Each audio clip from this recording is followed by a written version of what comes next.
حضرت عمر بن شعیب وہ اپنے والد سے اور وہ اپنے دادا سے روایت نقل کرتے ہیں کہ نبی پاک صلی اللہ تعالیٰ علیہ وسلم نے ارشاد فرمایا،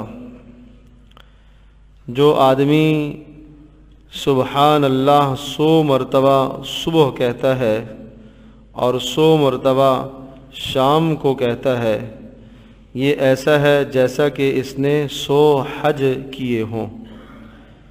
ومن حمد اللہ، اور جو آدمی الحمدللہ کہتا ہے 100 بار صبح کو 100 بار شام کو، کان کمن حمل علی 100 فرس فی سبیل اللہ، یہ ایسا ہے جیسا کہ اس نے 100 گھوڑے اللہ کے راستے میں ساز و سامان کے ساتھ دیے۔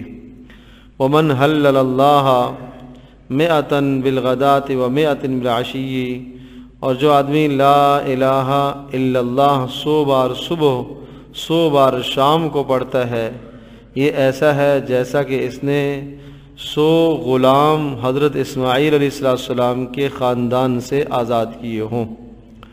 اور جو آدمی اللہ اکبر 100 بار صبح اور 100 بار شام کو پڑھتا ہے، کوئی بھی آدمی اس سے زیادہ اعمال کرنے والا نہیں ہوگا مگر وہی کہ جس نے اس سے زیادہ اس کلمے کو پڑھا ہو، یعنی سب سے زیادہ اذکار کرنے والا یہی شمار کیا جائے گا جس نے اللہ اکبر روزانہ 100 بار صبح اور 100 بار شام کو پڑھا ہو۔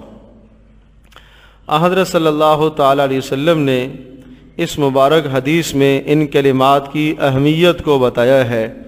پہلا کلمہ ہے سبحان اللہ۔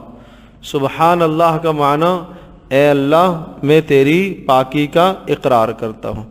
دیکھو میرے عزیز دوستو اور بزرگوں، محض زبان سے ان کلمات کو کہنے سے اتنا بڑا ثواب نہیں ملے گا، بلکہ ان کلمات کو انتہائی توجہ اور دھیان کے ساتھ اور ان کا معنی اور مقصود سمجھتے ہوئے آدمی کہے تو پھر یہ ثواب ملتا ہے۔ سبحان اللہ، اے اللہ میں تیری پاکی کا اقرار کرتا ہوں، تمام عیب میرے اندر، تو تمام عیبوں سے پاک۔ اسی دھیان کے ساتھ آدمی سبحان اللہ سبحان اللہ سبحان اللہ پڑھتا رہے۔ نمازوں کے بعد لوگوں کے پڑھنے کا اہتمام ہے، سبحان اللہ بھی 33 بار پڑھتے ہیں، الحمدللہ بھی 33 بار، اللہ اکبر بھی 34 بار، اور عام طور پر دیکھنے میں یہ آتا ہے کہ اس پڑھنے میں ہم بہت جلدی کرتے ہیں، اس قدر تیز انگلیوں سے سبحان اللہ سبحان اللہ سبحان اللہ، اس سبحان اللہ پر کچھ بھی نہیں ملے گا۔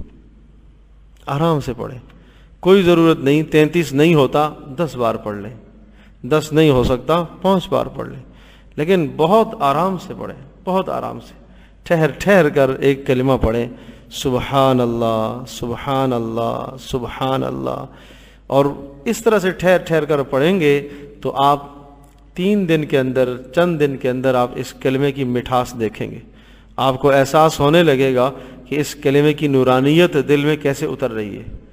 ورنہ 30 سال سے 35 سال سے 40 سال سے 60 70 سال سے پڑھتے چلے آ رہے ہیں، اب تک تو پڑھتے چلے آ رہے ہیں، تو یہ کیفیات نصیب نہیں ہوتی، یہ سعادتیں نصیب نہیں ہوتی، اس لیے کہ غفلت سے پڑھتے ہیں۔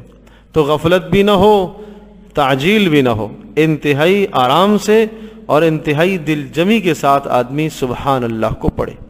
ایک حدیث پاک میں آتا ہے کہ سبحان اللہ زمین آسمان کے بیچ کے خلا کو نیکیوں سے بھرتا ہے۔ کتنا بڑا خلا ہے، نیکیوں سے بھر دے گا، اور یہ وہ سبحان اللہ ہے کہ جو دھیان کے ساتھ کہا گیا ہو۔ تو اس لیے ارشاد فرمایا جو 100 بار صبح کو اور 100 بار شام کو پڑھے گا، یہ ایسا ہے جیسا کہ اس نے 100 حج کیے ہوں۔ اور محدثین نے لکھا ہے کہ ان 100 حجوں سے مراد وہ 100 حج ہیں جو بغیر دھیان اور توجہ کے ساتھ کیے گئے ہوں، ورنہ حج کی عبادت بڑی اہم عبادت ہے اپنی جگہ پر۔ اب اس میں یہ معنی بھی نہیں ہے کہ اگر ہمیں دھیان اور دل جمی کسی وقت نصیب نہیں ہوتی، ہم کام میں مشغول ہیں تو ہم نہ پڑھیں، نہیں، اس کا بھی ثواب ملے گا۔ دیکھیں 2 چیزیں ہیں، ایک ہے ثواب کا ملنا اور ایک ہے ان کلمات کی حقیقت اور ان کلمات کی کیفیت کا ہونا۔ ایک تو ثواب یہ ہے کہ آپ نے سبحان اللہ کہا، دھیان کے ساتھ کہا، بے دھیانی میں کہا، حدیث پاک میں آتا ہے جنت میں ایک درخت آپ کا لگ گیا، اس کے بدلے میں ایک درخت آپ کا لگ گیا۔ یہ تو اچھی بات ہے، ثواب ہی ثواب ہے، کسی بھی حال میں پڑھیں گے ثواب ہی ثواب ہے، لیکن جب دل جمی کے ساتھ پڑھیں گے، توجہ اور دھیان کے ساتھ پڑھیں گے اور اس معنی کو سمجھتے ہوئے پڑھیں گے کہ اللہ پاک ہر عیب سے پاک اور میں تمام عیبوں سے بھرا ہوا ہوں، اس دھیان سے پڑھیں گے تو پھر یہ کیفیات نصیب ہوں گی۔ اور فرمایا ومن حمد اللہ مئتن بالغداۃ ومئتن بالعشی، جو آدمی 100 مرتبہ الحمدللہ کہتا ہے وہ ایسا ہے جیسا کہ اس نے 100 گھوڑے اللہ پاک کے راستے میں بما ساز و سامان کے عطا کیے ہوں، وقف کیے ہوں۔ کتنا بڑا ثواب ہے الحمدللہ۔ اس کلمے کو بھی بہت اطمینان کے ساتھ اور معنی کو سمجھتے ہوئے پڑھیے۔ الحمدللہ کا معنی ساری تعریفیں اللہ کے لیے، ساری تعریفیں اللہ کے لیے۔ کاش کہ یہ دھیان نصیب ہو جائے کہ اگر میرے پاس مال ہے اے اللہ تیری ہی تعریف ہے، حسن و جمال ہے اے اللہ تیری ہی تعریف ہے، میرا کچھ نہیں ہے، اولادیں ہیں اے اللہ تیری ہی تعریف ہے، ہر بات پر الحمدللہ۔ اور نبی علیہ السلام کا مشہور جملہ تھا الحمدللہ علی کل حال، الحمدللہ علی کل حال، ہر حال میں اللہ کی حمد ہو، خوشی میں بھی اللہ کی حمد ہو، غمی میں بھی اللہ کی حمد ہو، بڑا غم آیا تب بھی اللہ کی حمد۔ اور شاید یہ بات کچھ دنوں پہلے ہم نے عرض کی تھی کہ جب نبی علیہ السلام کو کوئی خوشی ہوتی تو یہ کہتے الحمدللہ الذی بنعمتہ تتم الصالحات، تمام تعریفیں اس اللہ کے لیے کہ جس کے فضل سے، جس کی نعمتوں سے یہ مجھے نعمت ملی ہے، جس کی رحمتوں سے مجھے یہ نعمت ملی ہے۔ اور جب کوئی پریشانی آتی تو کیا کہتے الحمدللہ علی کل حال، الحمدللہ علی کل حال۔ اللہ اکبر۔ کوئی غم اور کوئی پریشانی اور کوئی ایسا کلمہ زبان سے نہیں کہتے جو اللہ پاک کی ناراضگی والا کلمہ ہو۔ ٹھیک ہے غم اور پریشانی یہ تو انسان کی فطرت ہے، انسان کو غم آتا ہے اور وہ غم منع بھی نہیں ہے۔ آدمی بیمار ہو گیا تو اس بیماری کے موقع پر اگر ہائے نکل جاتی ہے، درد میں ہائے نکل جاتی ہے تو یہ کوئی خلاف شرع نہیں ہے، اس لیے کہ انسان کمزور ہے۔ حال بیماری کس نے ڈالی ہے؟ اللہ ہی نے ڈالی ہے۔ تو اس موقع پر آدمی بہادر نہ بنے، آدمی یہ کہے یا اللہ میں تو کمزور ہوں، میں تو اس کو نہیں برداشت کر سکتا، تو فضل فرما، اس بیماری کو، اس تکلیف کو تو ہٹا دے، اس کو تو دور کر دے۔ وہ ایوب علیہ السلام کے متعلق آتا ہے، اللہ پاک نے جب انہیں شفا عطا فرمائی تو اللہ پاک نے آسمان سے پھر سونا برسایا، تو ایوب علیہ السلام جلدی جلدی اسے سمیٹنے لگے۔ تو اللہ پاک نے پوچھا ایوب اتنی حرص کیوں، اتنا جلدی جلدی کیوں سونا سمیٹ رہے ہو؟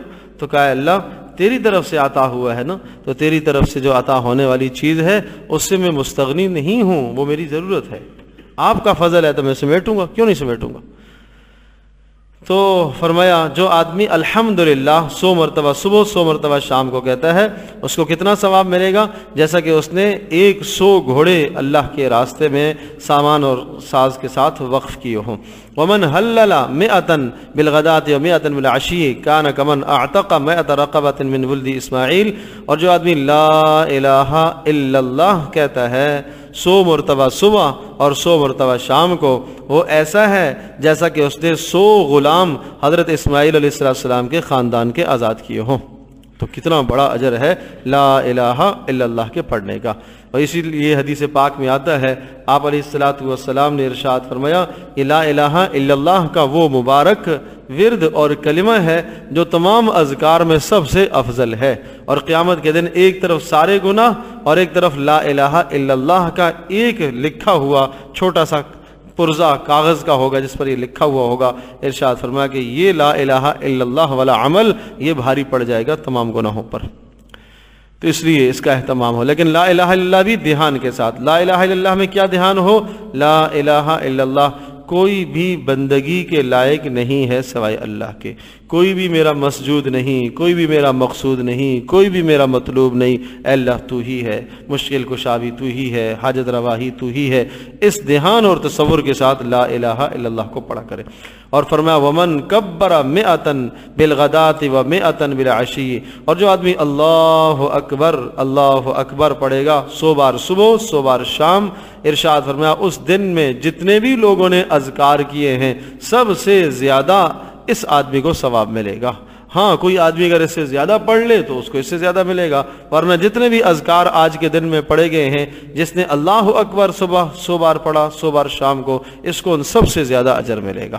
تو اس کے لیے آسان یہ ہے کہ تیسرا کلمہ سبحان اللہ والحمد للہ ولا الہ الا اللہ واللہ اکبر یہاں تک، اور آگے ولا حول ولا قوت الا باللہ بھی ملا لے تو کوئی حرج نہیں ہے، ورنہ یہاں تک پڑھ لیا جائے 100 بار صبح 100 بار شام تو یہ ساری فضیلتیں حاصل ہو جائیں گی، لیکن انتہائی دل جمعی کے ساتھ، انتہائی دھیان اور توجہ کے ساتھ، کاش کہ ایک جگہ پر بیٹھ کر آدمی 10 منٹ نکال لے اور 10 منٹ میں 100 بار ہو جائے گا۔